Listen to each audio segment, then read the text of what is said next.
February 23, 1943, Berlin.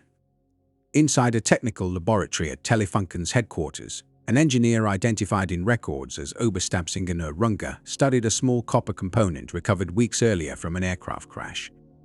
While examining the object under magnification, he drafted a confidential report expressing disbelief. The device, he concluded, demonstrated a level of miniaturization and energy output that no known nation was believed capable of producing at the time. Outside the building, smoke from bomb-damaged factories testified to Allied dominance in the air. Yet the artifact on his desk suggested an even deeper imbalance. Allied advances in electronic warfare and radar technology were outpacing German capabilities far more severely than senior commanders had acknowledged.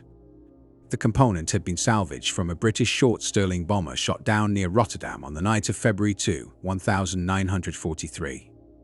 Measuring roughly 10 centimeters across, it was identified as a cavity magnetron. This compact transmitter produced high-frequency microwave radar signals that made existing German countermeasures ineffective. Its design appeared simple, but its implications were profound. German laboratories had nothing comparable in operational use. At the time, neither Runge nor his colleagues fully grasped how significant the discovery would become. The device would eventually help explain a growing crisis facing Admiral Dönitz. German submarines were being destroyed at a rate approaching 40 per month. Losses in the Atlantic threatened to undermine Germany's submarine campaign within a short period. The decisive factor was not surface tactics alone, but electromagnetic technology German detection systems could not register. The sequence of events began earlier that month in the Netherlands. Resistance members near Rotterdam had observed German forces sealing off a crash site with unusual urgency. The downed aircraft, RAF serial R9264 from No. 7 Squadron, had been returning from only its second mission when anti-aircraft fire tore through its wing. All 7 crew members were killed in the crash. Unbeknownst to them, their aircraft carried one of Britain's most sensitive technological developments. On board was the H2S ground mapping radar system, designed to allow bombers to navigate and identify targets through cloud and darkness. At its core was the cavity magnetron, a breakthrough microwave generator. British leaders, including Winston Churchill, had debated whether to deploy the technology operationally because of the risk of capture. The aircraft had participated in a raid on Cologne, following the system's combat introduction during an attack on Hamburg on January 30, 1943. General Wolfgang Martini, head of German signals intelligence and radar development for the Luftwaffe, was informed of the crash within hours. Responsible for Germany's radar and communications infrastructure, he immediately recognized the potential importance of the wreckage. He dispatched technical teams to investigate. Initial inspection revealed unfamiliar equipment in the aircraft's fuselage, a rotating antenna assembly, a cathode ray display, and an advanced power supply. These elements pointed to a radar system operating on principles German engineers had considered but deemed impractical for field deployment. When technicians removed the transmitter unit and examined its core component, they encountered the magnetron itself, British model CV-64. The device consisted of a copper cylinder about 8 centimeters wide and 12 centimeters long, with 8 precisely machined resonant cavities arranged around a central cathode. Powerful permanent magnets encircled the assembly. Although modest in appearance, preliminary tests indicated that it produced strong microwave emissions at frequencies German equipment struggled to generate or detect. Recognizing its significance, Martini ordered the magnetron transported under guard to Berlin for further analysis. He suspected it might clarify why submarine losses had risen so sharply. If Allied aircraft and ships were using compact microwave radar, German submarines operating on the surface at night would be far more vulnerable than previously believed. The underlying mystery had already been unfolding in the North Atlantic. Throughout late 1942 and early 1943, U-boat commanders reported increasingly troubling encounters with Allied aircraft. Many attacks occurred at night in poor visibility and without warning from radar detectors that previously provided reliable alerts. One report from December 1942, filed by a U-boat commander operating in the Bay of Biscay, describe a nighttime surface transit while recharging batteries. Without prior detection by the Metox radar warning receiver, searchlights suddenly illuminated the submarine from above. Depth charges followed within moments, causing serious damage and forcing a return to port. The commander noted that the detector should have provided several minutes of warning but gave none. He speculated that Allied forces had developed radar operating at frequencies beyond the range of German detection systems. Similar accounts accumulated throughout the winter. Submarines were being surprised on the surface despite darkness or cloud cover. Aircraft appeared capable of locating them under conditions previously considered safe. The Metox receivers, designed to detect earlier radar types operating at longer wavelengths, no longer provided reliable protection. Worse, crews continued to rely on them. Operational statistics reflected the worsening situation. In November 1942, German submarines sank roughly 119 merchant ships while losing 13 boats. In December, sinkings dropped to 60 ships with 5 submarines lost. January 1943 saw 37 ships sunk and 7 submarines destroyed. By February, only 34 ships were sunk while 17 U-boats were lost. The exchange ratio was rapidly deteriorating. Admiral Dönitz, promoted to Commander-in-Chief of the German Navy on January 30, 1943, continued to oversee submarine operations closely. His headquarters tracked convoy movements, submarine positions, and engagement results in detail. As the data accumulated, it became clear that a technological shift, rather than purely tactical errors, was reshaping the Battle of the Atlantic.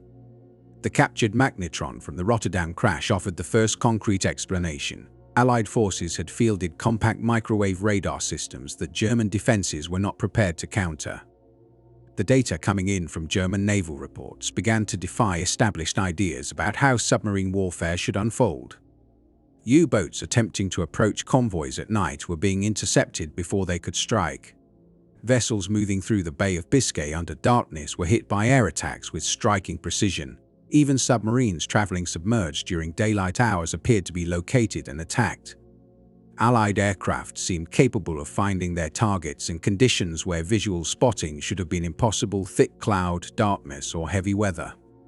Despite this, attacks were delivered with alarming accuracy.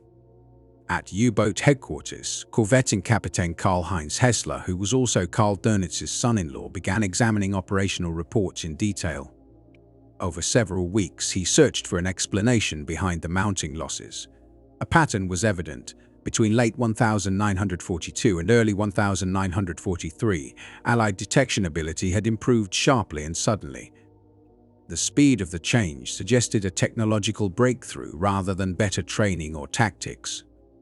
Yet no one could identify what kind of system could detect a submarine's small silhouette, periscope wake, or snorkel exhaust in darkness, fog, or cloud cover. The number of questions grew while answers remained scarce. In January and February 1943, Dönitz gathered Germany's leading scientists and engineers for emergency consultations. The discussions exposed both gaps in knowledge about Allied advances and a strong belief in Germany's own technical superiority. Radar specialists insisted that effective operation at wavelengths much shorter than about half a meter was impractical.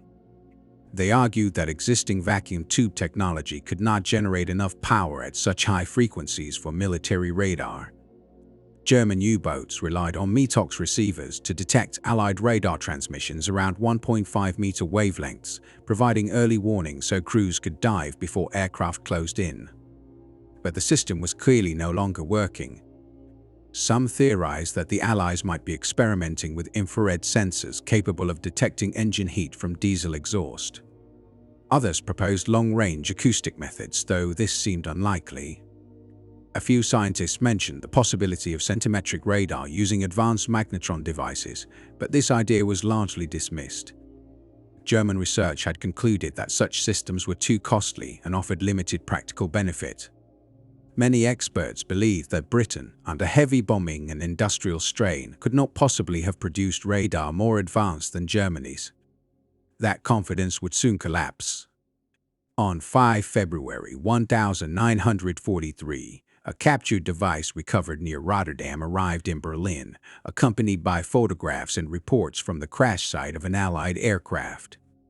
Engineers at Telefunken assembled a special investigative team, later known as the Rotterdam Working Group, to analyze the equipment. Their mission was to determine what it was, how it functioned, and what advantages it gave the Allies. Initial inspection began immediately, and within a day the team grasped the basic operating concept of the magnetron at its core. The device used cylindrical cavities acting as resonators to generate powerful microwave oscillations as electrons moved through a magnetic field. German engineers had experimented with similar concepts in the 1930 seconds, but the quality and effectiveness of this design surprised them. When powered in a laboratory, the instrument produced a frequency around 3.3 GHz and peak output near 40 kilowatts, levels Germany had neither achieved nor considered feasible. The implications were immediate. German warning receivers built to detect meter-band radar could not sense emissions at these much shorter wavelengths. Allied aircraft had been able to detect submarines without triggering any warning systems. U-boats had been operating effectively blind. Over the next 2 weeks, the team reconstructed the broader system associated with the device. The magnetron drove a rotating antenna that scanned the ground below an aircraft, with signals displayed on a cathode ray screen in map-like form. Coastlines, cities, rivers, and terrain could be identified even in total darkness or heavy cloud. The equipment, known as H2S, was designed to guide bombers to targets regardless of weather. It enabled British forces to carry out raids under conditions that had previously shielded Germany. The same microwave technology, adapted for air-to-surface search radar, had even greater consequences for submarine warfare. Aircraft equipped with centimetric radar, such as the ASV Mark III, could detect a submarine's conning tower at considerable distance, day or night, in any weather. The small radar signature that once helped protect U-boats offered little defense against these higher frequency systems. Worse still, their emissions remained invisible to German receivers tuned only to longer wavelengths. Equipment like the Metox set, effective against earlier Allied radars, simply could not detect signals in this new band. By the time German engineers understood what had changed, Allied forces had already gained a decisive technological edge at sea and in the air. The newly introduced centimetric radar worked at a wavelength of 9.1 cm, roughly 17 times higher in frequency than anything German early warning receivers were capable of sensing.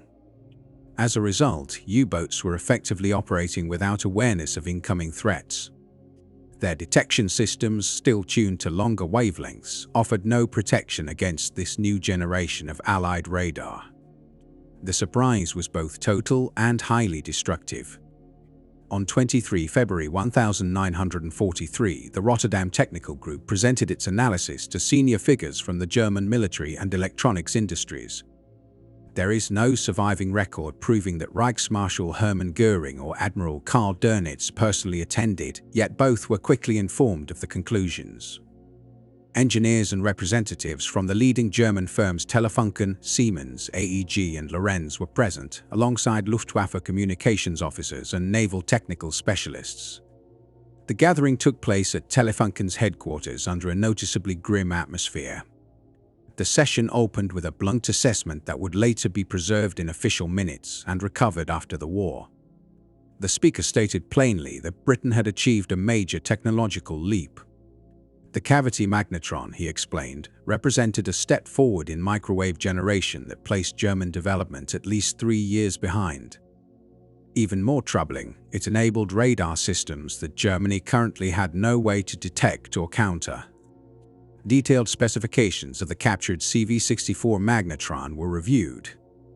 8 precision-machined resonant cavities in a copper block operating at roughly 3.3 GHz, 91 cm wavelength, capable of producing peak power around 40 kW. The device was compact enough for aircraft use, rugged enough for combat conditions, and clearly manufactured through an established industrial process rather than as an experimental prototype. The strategic implications were severe. If Britain could produce these units in large numbers and the build quality suggested they already could, then Allied aircraft and ships would soon carry radar that German defenses could neither detect nor evade. Existing German radar warning receivers were useless against such frequencies. Ground installations and airborne systems still operating in meter-band wavelengths risked rapid obsolescence. Night fighters, anti-aircraft batteries, and naval forces all relied on technology that had effectively been overtaken. When Goering received a briefing, possibly at the Humboldt Flak Tower in Berlin, where the reconstructed H-2S set was demonstrated, his reported reaction was one of deep concern. Only a few years earlier, he had publicly claimed that no enemy aircraft would ever reach German cities. Now, British bombers possessed equipment allowing navigation and bombing in any weather beyond Germany's ability to match. Dönitz grasped the consequences even more quickly. By early 1943, U-boat losses were rising sharply. In the first 2 months of the year alone, dozens of submarines had been destroyed, part of a 3-month total approaching 40 when December losses were included. If this pattern continued, the Atlantic campaign could fail within months. His operations chief, recently promoted and responsible for statistical tracking, confirmed the grim trend. Submarines were being sunk faster than shipyards could replace them, despite monthly output of roughly 20 to 24 boats. Experienced crews were also disappearing at a rate training programs could not compensate for.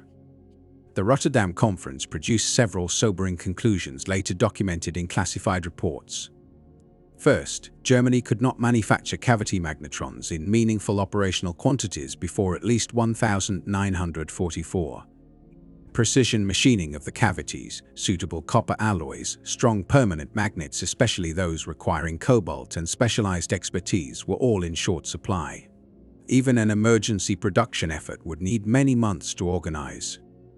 Second, effective countermeasures would take no less than half a year to design and deploy. In theory, new warning receivers tuned to centimetric frequencies could be built, but developing and installing them across the fleet would push well into 1944. Germany's limited experience with microwave technology made building receivers sensitive to 3.3 GHz emissions particularly difficult. Third, the British almost certainly possessed more advanced versions than the device captured in Rotterdam. The 9.1 cm system was likely only one stage in an ongoing program. Shorter wavelength sets, perhaps around 3 cm, were probably already in development. Such improvements could render any German countermeasure outdated before it even reached the field. In practical terms, the technological contest had not merely been lost. Given Allied industrial strength and the time remaining in the war, it could not realistically be regained.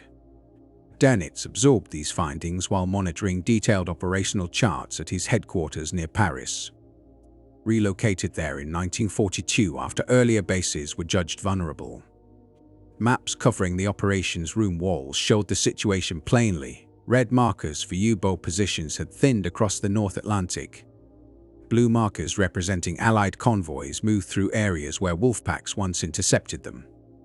Black markers, each indicating a lost submarine, clustered along transit routes through the Bay of Biscay and in patrol zones increasingly dominated by Allied aircraft. In subsequent briefings, Dönitz acknowledged that German forces had been fighting without awareness of the enemy's new capabilities. Night attacks and ocean distances no longer guaranteed concealment when radar could detect a submarine's conning tower from miles away. Existing warning systems had created a false sense of security while offering no real defense against centimetric detection. The central question became what actions remained possible. While industry rushed to develop technological responses that might not arrive until the following year, proposals began to emerge for immediate tactical adjustments aimed at reducing losses and buying time. All commanders in the German submarine arm were warned that existing radar alert equipment could no longer be relied upon to provide timely notice of approaching aircraft. Crews were instructed to remain underwater whenever possible, surfacing only for essential battery charging or when higher speed on the surface was unavoidable. Additional anti-aircraft guns were fitted to submarines, although leadership understood this was largely a stopgap against planes that could detect a U-boat long before being seen from the boat itself. At the highest level, Admiral Dönitz and his staff quietly began to consider a grim possibility: the Atlantic submarine campaign might soon become impossible to sustain. If losses continued while Allied ship production kept rising, the tonnage balance would turn decisively against Germany. The U-boats would be unable to sink merchant vessels faster than Allied shipyards could replace them. March 1943 marked both the peak of U-boat operations and the beginning of their decline. That month saw the largest convoy engagements of the war, as wolf packs of 30 to 40 submarines attempted to overwhelm escorts by sheer numbers. For a short time, it appeared that massed attacks might still offset Allied technological gains. In mid-March, convoys 229 and 122, sailing in close proximity across the North Atlantic, were attacked by roughly 40 U-boats from several wolf packs. Fighting lasted from 16 to 20 March 1943. 21 merchant ships, about 141,000 tons in total, were sunk, the heaviest losses inflicted in a single convoy battle during the war.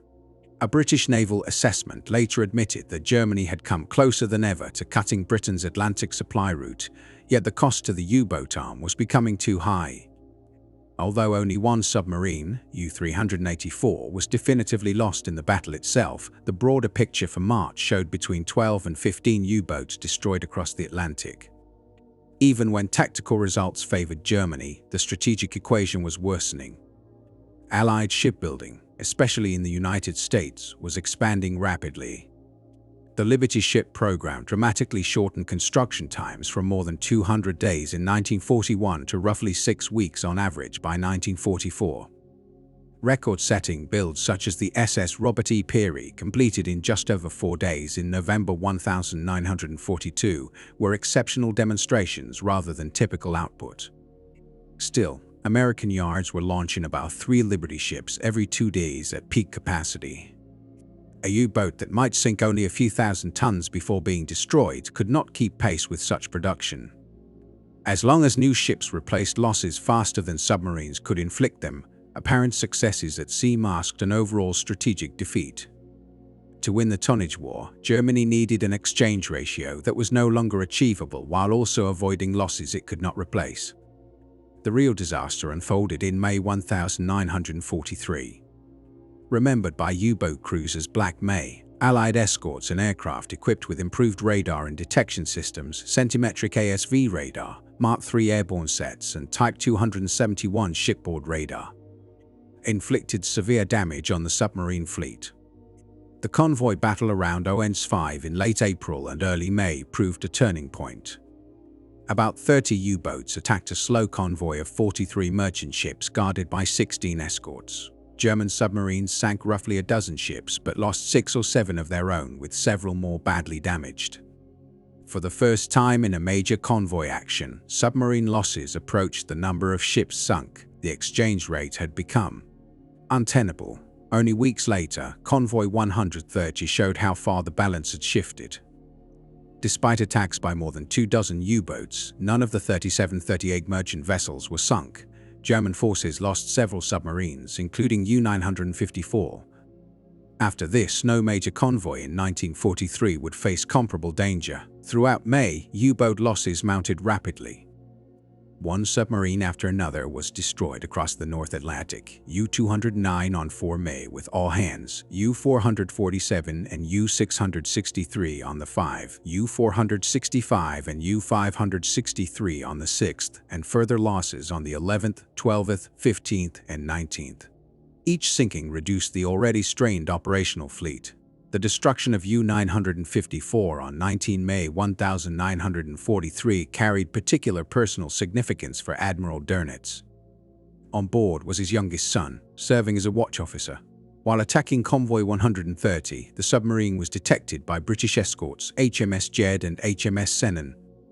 Using Hedgehog anti-submarine mortars, a newer weapon that detonated only upon contact rather than at preset depths, the escorts scored direct hits.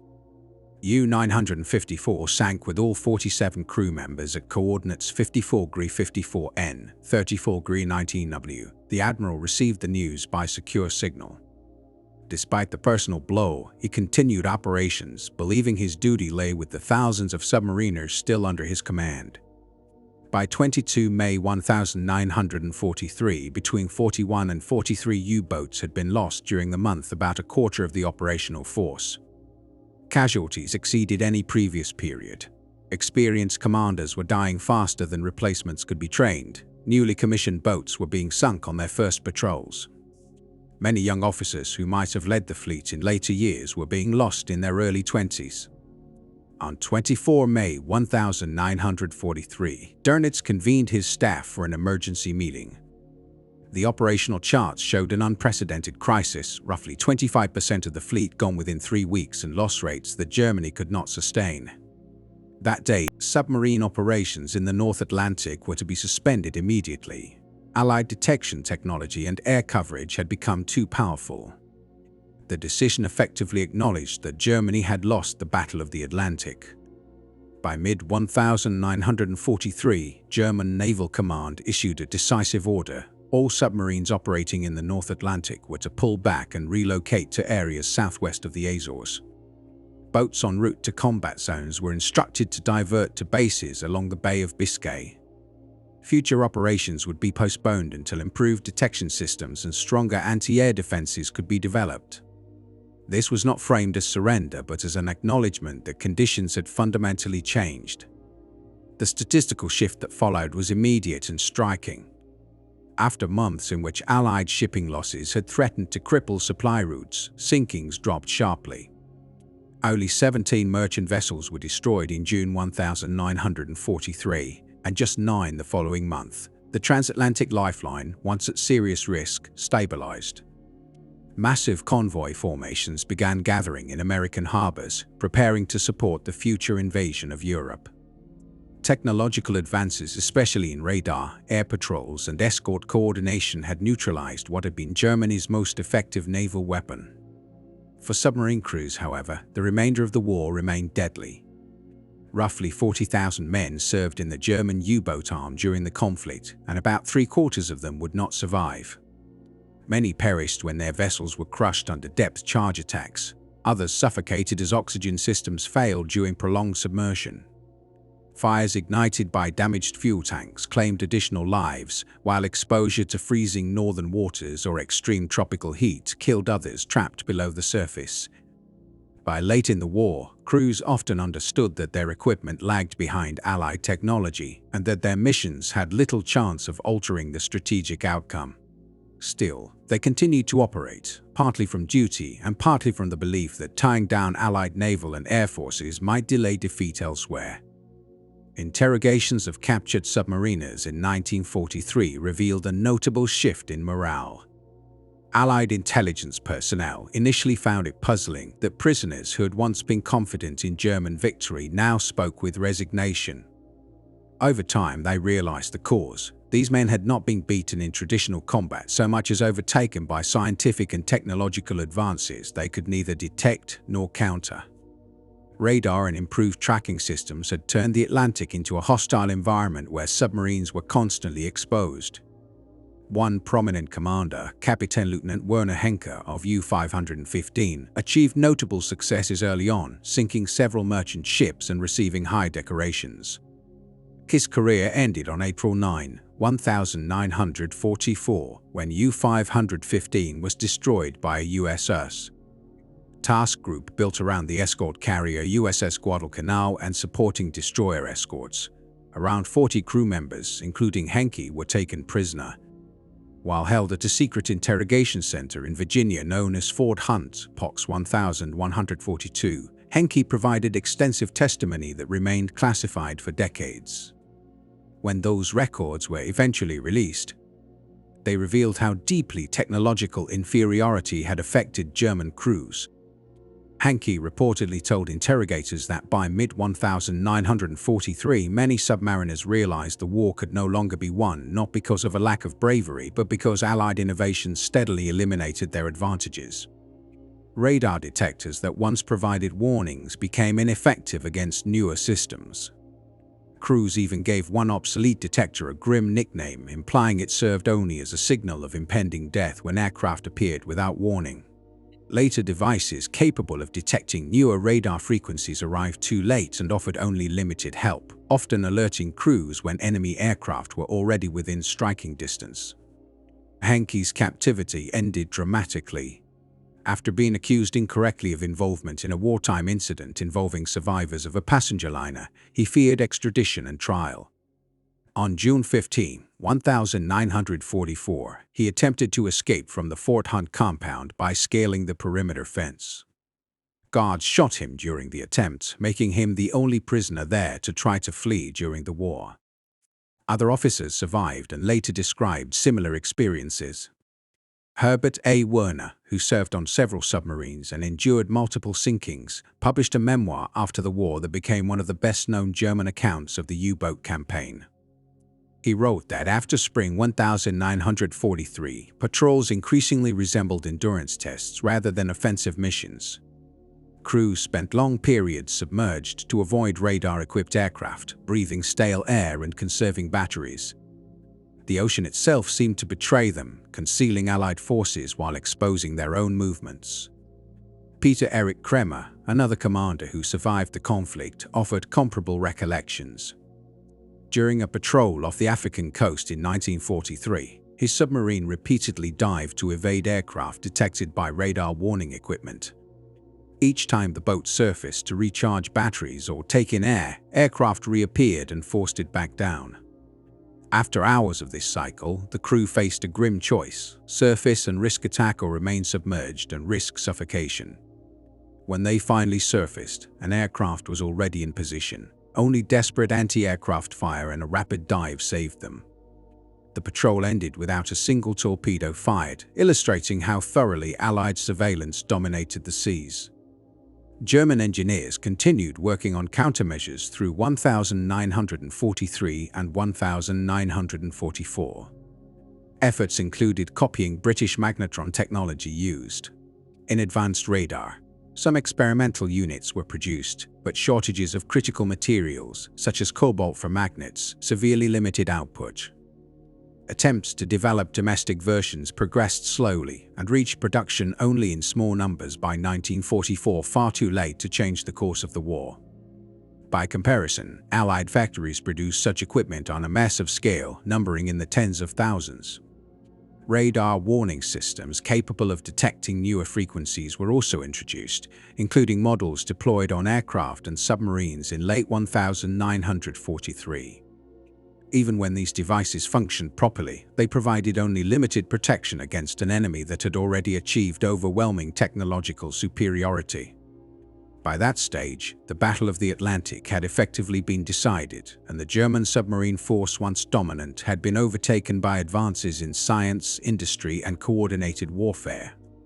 In theory, the German Naxos-type radar warning gear fitted to U-boats could alert crews when aircraft using ASV Mark III radar operating on a 9.1 cm wavelength were nearby. By the time this equipment reached frontline service, however, Allied researchers had already moved on to shorter wavelength sets. New 3 cm radar systems, including the American H-2X and later versions of Britain's H-2S, fell outside the detection range of German receivers. As a result, the warning devices were effectively blind to the newest threats.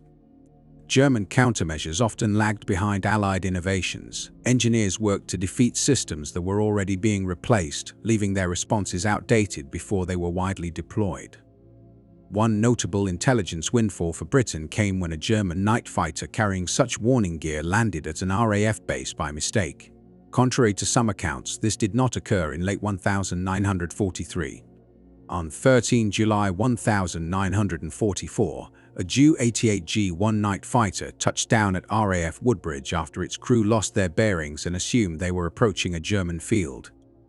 On board were advanced electronics including Fuge 350 Naxos Z radar detectors, Flensburg homing equipment, and Liechtenstein SN2 radar.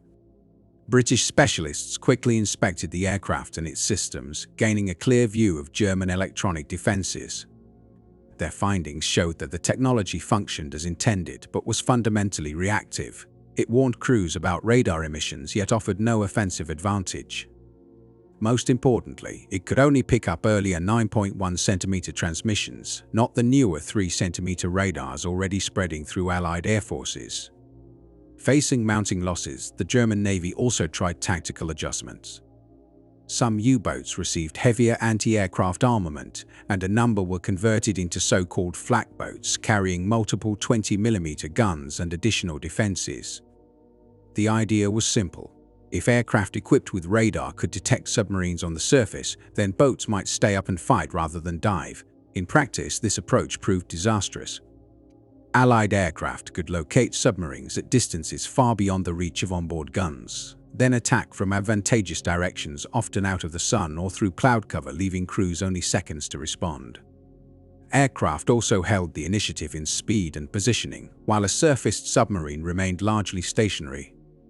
Radio calls from attacking aircraft frequently summoned reinforcements, including surface ships capable of destroying the exposed U-boat.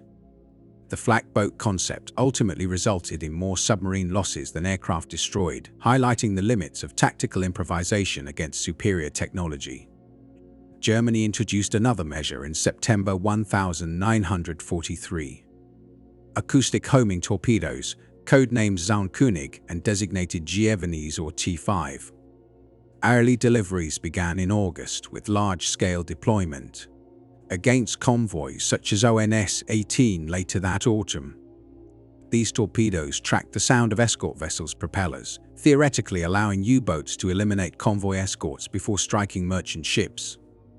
Initial engagements produced some success, with several escorts damaged or sunk. Yet Allied navies quickly fielded countermeasures, including towed noise-making devices known as foxes that diverted the torpedoes away from their targets. More importantly, the weapons could not solve Germany's growing difficulty in locating convoys at all. If radar-equipped aircraft detected submarines before they closed in, the torpedoes offered little advantage. The adoption of snorkel systems represented another attempt to adapt. Originally developed in the Netherlands in 1938 and captured by Germany in 1940, the snorkel was initially overlooked.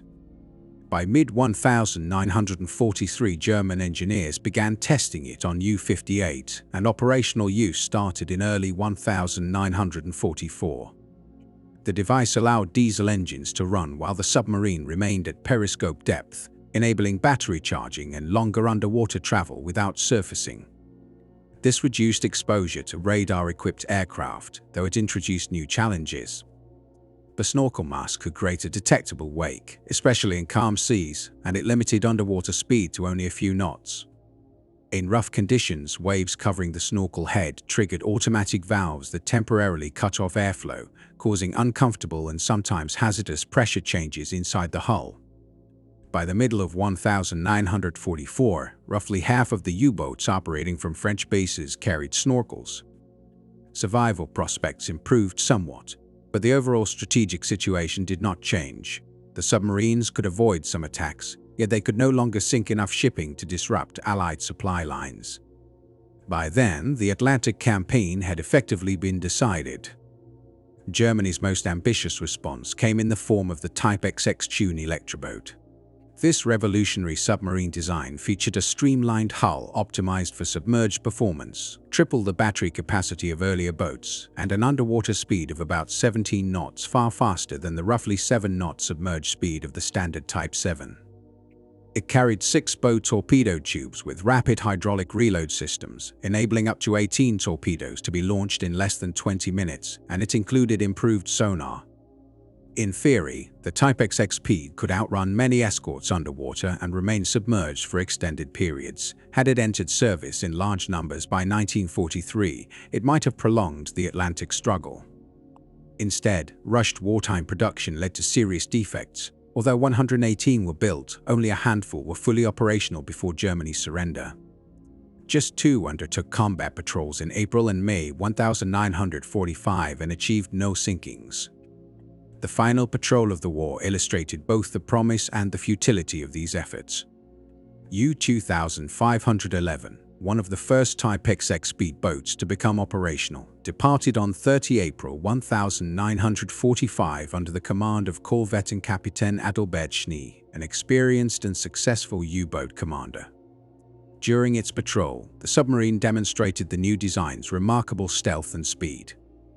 On 4 May 1945, it detected a British cruiser group and executed an ideal attack approach, reaching firing position without being noticed despite Allied radar coverage. The submarine's quiet running and underwater performance allowed it to close undetected. Schnee chose not to fire. Germany had already begun surrender negotiations, and the war was effectively over. On May 5, 1945, he brought his submarine to the surface and transmitted his coordinates by radio. The act did not mark a final clash at sea, but rather an admission that the conflict was over. In a memoir written after the war, Schnee later noted the bitter paradox of that moment. The demonstration proved what the advanced Type XX boats might have accomplished if they had been deployed much earlier. Yet by the time they appeared, such proof carried no strategic value. The Allies had already secured victory through industrial output and technological progress that had been put into widespread use in 1942 and 1943. Germany's most sophisticated naval technology arrived when the outcome of the war was no longer in doubt. Statistical records from the Atlantic campaign underline how decisive the introduction of the cavity magnetron and centimetric radar proved. Between January and May 1943, when the first ASV Mark III radar sets were entering service, but before coverage became comprehensive, German submarines sank 245 merchant vessels, amounting to roughly 1.29 million tons. During the same period, Germany lost 95 submarines, with catastrophic losses in May alone when between 41 and 43 boats were destroyed. From June 1943 to May 1944, once centimetric radar had been installed on most Allied aircraft and escort ships operating in the Atlantic, merchant losses dropped to 185 ships, or about 819,000 tons, even though more German submarines were deployed at sea. German losses in that later period rose sharply to 237 boats. The exchange ratio had turned completely against Germany. At the peak of submarine success in March 1943, Germany sank 82 merchant ships in the Atlantic, about 476,000 tons, and 120 ships worldwide, totaling roughly 693,000 tons, while losing only 12 submarines. By the summer of that year, however, after centimetric radar became widespread, monthly sinkings often fell below 20 merchant ships, while submarine losses remained consistently high. The campaign based on tonnage destruction had become unwinnable. The convoy battles of May 1943 represented Germany's final realistic opportunity to achieve a strategic breakthrough in the Atlantic. When German engineers examined the captured radar equipment in Rotterdam in February 1943, they confirmed what many commanders had already suspected but hoped was untrue. Allied technology had advanced far beyond German expectations. Detection systems now provided the Allies with a decisive advantage that superior tactics or bravery could not overcome. Post-war technical inspections of captured submarines revealed how urgently German crews had tried to adapt. Some vessels had been coated with experimental materials intended to absorb radar signals. These crude attempts at stealth increased weight, reduced performance, and offered almost no meaningful reduction in radar visibility. The substances available to Germany in 1943 and 1944 simply could not absorb centimetric radar effectively. Other boats carried inflatable decoy devices designed to create misleading radar reflections. While occasionally useful, they were impractical in rough seas and impossible to deploy underwater, limiting their value. Some submarines also featured modified exhaust systems intended to reduce the radar signature of snorkel emissions. These alterations decreased engine efficiency without eliminating detection. Each solution reflected considerable engineering creativity applied to a problem that was, in practice, unsolvable. Mechanical adjustments alone could not conceal a submarine from electromagnetic detection. The underlying physics offered no relief. Allied radar operated at wavelengths and power levels that revealed submarines regardless of darkness, weather, or evasive maneuvering. Remaining fully submerged provided the only real protection, but battery technology of the time could not sustain the long underwater endurance required to avoid detection entirely. German submarines thus faced an environment shaped by technological limits. They could be located by enemies they could not detect, attacked by weapons they could not effectively counter, and forced to operate in a battle space. Dominated by Allied control of the electromagnetic spectrum, psychological records from German naval personnel provide some of the clearest evidence of how transformative the cavity magnetron proved. These accounts do not read like excuses from defeated soldiers. They come from technically trained specialists who understood the reasons for their failure. Interrogation transcripts, personal letters, and post-war writings consistently highlight not tactical mistakes but technological inferiority. Crews described the helplessness of facing opponents with superior detection systems while they themselves operated in near blindness.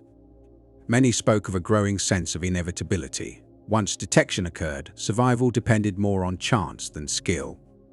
Confidence gave way to fatalism as submariners shifted from hunters to targets, a change brought about less by direct defeat and more by the realization that Allied technology had surpassed their own.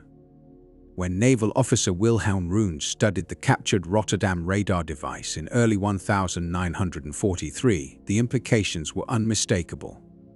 The copper component on his workbench explained previously baffling losses, sudden aircraft interceptions, convoys that seemed to anticipate submarine positions, and engagements in which Allied forces reacted with uncanny speed.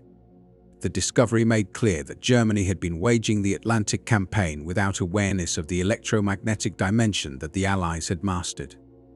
This realization undermined confidence in German technological superiority and convinced many leaders that Allied capabilities exceeded German understanding in multiple fields. If Britain could secretly develop such advanced radar while under heavy bombing, what other hidden innovations might exist? The psychological consequences were significant. German planners became more cautious, increasingly assuming that the enemy possessed unknown capabilities. Resources were diverted into countermeasure programs that came too late to influence the outcome. By the autumn of 1943, production versions of Allied centimetric radar had been installed on hundreds of aircraft and ships. The Type 271 naval radar, using cavity magnetron technology, began appearing on convoy escorts in 1941 and could detect surfaced submarines at ranges of up to about 20 kilometers, as well as periscopes at roughly 900 yards. Operating at a wavelength near 9.7 centimeters with peak power around 70 kilowatts, it provided a powerful detection tool. Meanwhile, the ASV Mark III airborne radar-equipped RAF Coastal Command aircraft starting in March 1943, enabling patrols across vast ocean areas and allowing submarines to be located regardless of visibility or weather conditions. Centimetric radar transformed Allied air and naval operations during the Second World War. The American H-2X set an advanced evolution of earlier H-2S equipment that worked on a 3-centimeter wavelength, gave bomber crews the ability to navigate and aim accurately regardless of cloud cover or nightfall. Weather and darkness, long seen as protective barriers, no longer shielded strategic targets. All of these radar systems traced their origins to the same technological breakthrough, the cavity magnetron. This compact microwave generator, which German engineers inspected in early 1943 after studying captured Allied equipment, had already shifted the balance of electromagnetic warfare. The radar recovered near Rotterdam revealed a level of capability that granted the Allies a sweeping detection advantage across the Atlantic and European theaters. German efforts to respond absorbed vast scientific and industrial resources yet delivered limited practical results. Programs such as the NACO's radar warning receiver diverted expertise that might otherwise have supported offensive weapons or more effective defensive tools. Submarine production also shifted toward vessels designed for prolonged underwater operation, reducing output of conventional boats that could have been useful in less contested waters. At the same time, engineers investigated unconventional ideas: underwater television, advanced passive sonar systems, and hydrogen peroxide propulsion. These projects demonstrated impressive technical creativity but failed to reach operational deployment before the war ended. In each case, German research chased solutions to problems created by Allied technological advances that continued to outpace any countermeasure. The Battle of the Atlantic ultimately became a contest defined by industrial scale and scientific innovation as much as by tactics or bravery. Germany launched roughly 1,181 U-boats during the conflict. Of these, 785 were lost, 648 destroyed by enemy action, and the remainder scuttled, wrecked, or withdrawn from service. Only 156 survived to surrender in May 1945. Around 40,000 sailors served in the U-boat arm. Approximately 30,000 died, a casualty rate near 75%, the highest sustained by any branch of service on either side. Their skill and determination were undeniable, yet they faced an increasingly insurmountable technological disadvantage as Allied radar improved. The magnetron itself, developed at the University of Birmingham between 1939 and 1940 and later produced for military use, stands among the most consequential inventions of the war. Its influence extended far beyond combat. Microwave techniques, first refined for radar, later supported post-war telecommunications, television broadcasting, satellite links, and eventually household microwave ovens. Mass production of magnetrons also helped lay the groundwork for the electronics boom of the 1950 seconds and 1960 seconds. Close Anglo-American cooperation accelerated these developments. The sharing of magnetron technology during the TISAD mission in 1940 created a model of scientific collaboration that endured into the Cold War. It also reinforced a strategic lesson: deploying advanced technology quickly, even at the risk of capture, could yield decisive operational advantages if supported by superior industrial output. This approach shaped Western military planning throughout the Jet Age, the nuclear era, and into the Information Age. Maintaining perfect secrecy proved less valuable than fielding new capabilities in large numbers before adversaries could replicate them. For Germany's submarine fleet, the war ended with surrender and destruction. On May 4, 1945, Grand Admiral Karl Dönitz, briefly head of state after Hitler's death, ordered all U-boats to halt combat operations. Following Germany's unconditional surrender on May 8, Operation Deadlight required remaining submarines at sea to surface, signal surrender, and proceed to Allied ports. Many crews chose instead to scuttle their vessels. The directive, known as Operation Rainbow, led to the deliberate sinking of more than 200 boats, echoing the scuttling of the German high seas fleet after the First World War. The campaign's outcome had been shaped less by individual courage than by physics and manufacturing capacity. German submarines and their crews were gradually overwhelmed by radar systems built around the cavity magnetron, small copper devices machined in British and American factories and installed across Allied aircraft and ships in quantities Germany could not match. Shortages of materials, relentless bombing of industrial centers, and limited production capacity prevented an effective response. By early 1943, when German specialists carefully examined captured centimetric radar equipment, they recognized that they were confronting a decisive technological gap. The discovery clarified why Allied forces seemed able to detect submarines with such consistency. Post-war assessments often emphasized the magnetron's impact. Some scientists involved in radar development argued that this invention played a central role in securing Allied victory at sea and in the air. While the war's outcome depended on many interconnected factors, technical evidence suggests that without centimetric radar, the losses suffered by Allied convoys might have remained dangerously high well into 1944. Air patrols equipped with advanced radar extended detection far beyond coastal range, limiting U-boat freedom of movement. Preparations for the Normandy invasion also benefited from reduced submarine interference made possible by improved detection and tracking. The magnetron emerged from fundamental research in microwave physics but achieved its full significance through mass production and widespread deployment. By the time German authorities fully grasped its implications, the strategic trajectory of the conflict had already shifted. Their inspection of captured radar equipment functioned less as a diagnostic tool than as confirmation of an irreversible trend. The Allies possessed not only superior technology but also the industrial capacity to produce and distribute it on a scale that sustained continuous coverage of critical sea lanes. beyond the specifics of radar or submarine warfare.